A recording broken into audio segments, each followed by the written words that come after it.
Hello so guys, welcome to my back channel. तो आज से मैं क्लास स्टार्ट करने के लिए जा रहा हूँ और आइए दिखाते हैं। आज जो है इतिहास फर्स्ट चैप्टर है वो पढ़ाएंगे।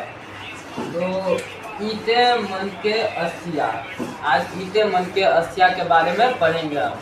आइए, तो ईटे मन के अस्सिया जो प्राचीन इतिहास, इसका जो जन्म है, पूर्व की घटना, ईसा पूर्व कार्यक्रम उल्टा चलता था। यानी कि इसका जो पूर्व है, इसका घटना यानी कि उल्टा चलता था। जैसे अभी मान लो 26 है तो 25, 24, 23, 22, 21 ऐसे चलता था, यानी कि उल्टा चलता था पिछले जमाने का। तो इसमें उल्टा चलता था, इसीलिए इसका प्राचीन समय बताते हैं। देखिए, जैसे 40 है 540 तो 539, 538 तो 537 ऐसे हुआ इसमें। तो बोल रहे हैं प्राचीन इतिहास, यानी कि प्राचीन इतिहास ईसा के जन्म के पूर्व की घटना, ईसा पूर्व कार्यक्रम उल्टा चलता था। ये बोल रहा है कार्यक्रम उल्टा चलता था, इसीलिए इसे इस माध्यम से लिखा गया है। 540, 539, 538, 537 पढ़ेंगे। तो आइए पढ़ते हैं इतिहास किसे कहते हैं। तो ईट मन के और अस्सिया, जो ईट मन के और अस्सिया है, ये फर्स्ट चैप्टर का है। तो 5000 वर्ष पुराने, यानी कि 5000 वर्ष सिंधु घाटी सभ्यता, हड़प्पा सभ्यता है। यानी कि 5000 पुरानी सभ्यता है, यानी कि बहुत पुरानी सभ्यता होगा, इसीलिए इसके बारे में हम पढ़ेंगे आज। तो 5000 वर्ष पुरानी सिंधु घाटी सभ्यता, हड़प्पा सभ्यता है। और विश्व में प्रमुख 4 सभ्यता है। विश्व में यानी कि प्रमुख 4 सभ्यता है। तो विश्व में प्रमुख 4 सभ्यता है, तो 4 सभ्यता के बारे में हम पढ़ाएंगे। तो पहला पढ़ते हैं, आइए।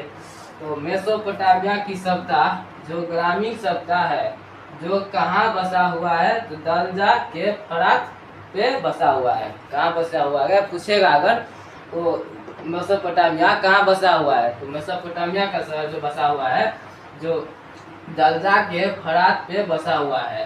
तो इतना बस कह देना, दलजा के फरात पे बसा हुआ है।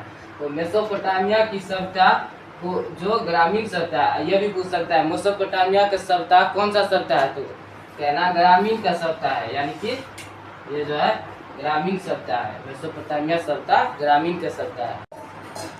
अब दूसरा क्वेश्चन पढ़ने के लिए जा रहे हैं। जो मिस्र की सभ्यता है, जो ग्रामीण सभ्यता है, और यह कहाँ बसा हुआ है, यानी कि यह कहाँ बसा हुआ है, तो यह नील नदी के किनारे बसा हुआ है। यह नील नदी के किनारे बसा हुआ है। पूछेगा मिस्र की सभ्यता जो कौन सा सभ्यता है, यह जो है ग्रामीण सभ्यता। मिस्र की सभ्यता ग्रामीण सभ्यता है। मिस्र की सभ्यता क्या है, ग्रामीण सभ्यता है। और यह कहाँ बसा हुआ है, यह कहाँ बसा हुआ है, तो पूछेगा यह कहाँ बसा हुआ है, तो नील नदी के किनारे बसा हुआ है। नील नदी के किनारे बसा हुआ है। और सिंधु घाटी के बारे में क्या है, सिंधु घाटी सभ्यता, यानी कि सिंधु घाटी सभ्यता जो शहरी सभ्यता है। सिंधु घाटी सभ्यता कौन सी सभ्यता है, ऐसे भी पूछ सकता है।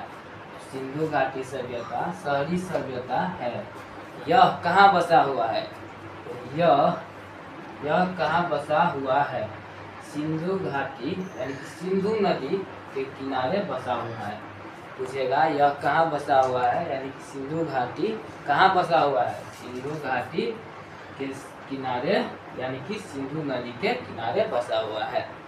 सिंधु नदी के किनारे बसा हुआ है। इसमें प्रमुख 4 सप्ताह है, तो हम 3 सप्ताह के बारे में पढ़ चुके हैं, और ये रहा चौथा सप्ताह, तो इसके बारे में पढ़ाएंगे और समझाएंगे भी सारे। तो चीनी सप्ताह जो ग्रामीण सप्ताह है, जो हंगहो नदी या यंग किसी मांगो में बसा हुआ है, ये कह रहा है। और पूछेगा यह कि चीनी सभ्यता कौन सी सभ्यता है, तो चीनी सभ्यता ग्रामीण सभ्यता है। पूछेगा चीनी सभ्यता कौन सी सभ्यता है, तो आप सबको बोलना है चीनी सभ्यता ग्रामीण सभ्यता है। चीनी सभ्यता कौन सभ्यता है, जो ग्रामीण सभ्यता है। जो कहाँ बसा हुआ है, पूछेगा जो कहाँ बसा हुआ है, तो कहना हांग हो, यानी कि हांग हो नदी या हांगो नदी या यांग टीसी व मांगो में बसा हुआ है। पूछेगा तो कहना टीसी यांग में बसा हुआ है। तो चीनी सभ्यता जो ग्रामीण सभ्यता है, पूछेगा चीनी सभ्यता कौन सभ्यता है? चीनी सभ्यता ग्रामीण सभ्यता है जो हांगो नदी या टीसी में बसा हुआ है। और इस सभी सभ्यता को, चारों सभ्यता को नदी के किनारे बसने से क्या क्या फायदा था, ये भी आप सबको हम बता रहे हैं अभी। ये सभी को नदी के किनारे से यह बसने से यह फायदा था।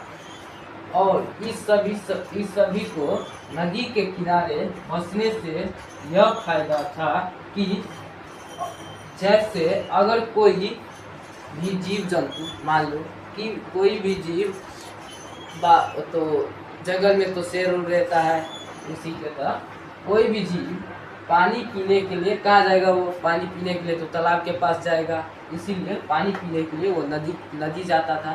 तो नदी के पास पानी पीने के लिए जाता, तो उस सबका घर रहता था, तो आराम से देख लेते थे शिकार को और आराम से शिकारी शिकार करते थे।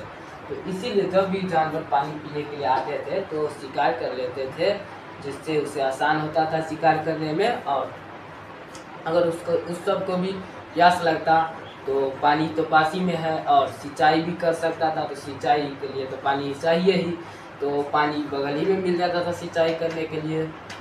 और उसमें गीली मिट्टी भी रहता है, यानी कि पोखर में देखना आप सब, गीली मिट्टी भी रहता है, जिससे पुराने ज़माने में घर का जो टाट उट रहता था, साटता था उससे, तो इसी के लिए यहाँ से गीली मिट्टी भी लिया जाता था। तो नदी के किनारे बसने से इन सभी को यह बहुत अच्छा फायदा था।